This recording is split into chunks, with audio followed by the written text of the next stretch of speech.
మాంసాహారం కొంతమందికి విధించారు, తినమన్నారు, తప్పు లేదన్నారు. ఇక్కడ వాళ్ళు చేసే వృత్తులకి వాళ్ళ పనులకి అది పడకపోతే కుదరదండి. రైతు అన్నవాడు పొగలలో వెళ్ళి పొలంలో కూర్చొని బస్తాలు మొయ్యాలి, అరక దున్నాలి. ఈ పప్పు తింటే కుదిరే వ్యవహారం కాదు ఇది. కీరా దోసకాయలు తినవాడు ఆ పని చేయడం. ప్రకృతి వైద్యం అన్నవాడు వ్యవసాయానికి పనికిరాడు. చాకల పనికి, మంగళ పనికి, కాయ కష్టానికి సంబంధించిన ఏ పనికి పనికిరారు. వాళ్ళు మాంసాహారం తినచ్చు, తప్పులేదు. ఎక్కడా లేదు జీవహింస చేయమని.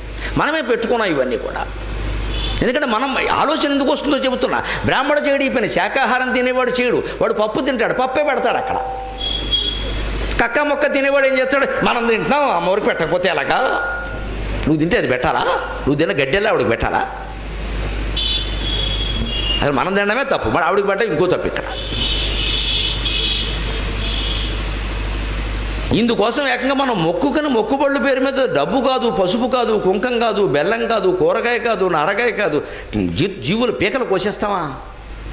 అది ఏడవట్లేదా? అది రోధించట్లేదా? దానికి తల్లి లేదా? దానికి పిల్లలు లేరా? మనకు ఏదైనా ప్రమాదం జరిగితే మాత్రం అబ్బా రోదన మిన్నంటింది అని మనం రాస్తాం. ఇక్కడ ఆ కోడిపిల్ల రోదన లేదా? ఆ మేకపిల్ల రోదన లేదా? ఇదే విష్ణువు అంటే ఆ మేకపిల్లలో విష్ణువు లేడా? ఆ కోడిపిల్లలో విష్ణువు లేడా? నీ ఒక్కళ్ళలోనే ఉన్నాడా?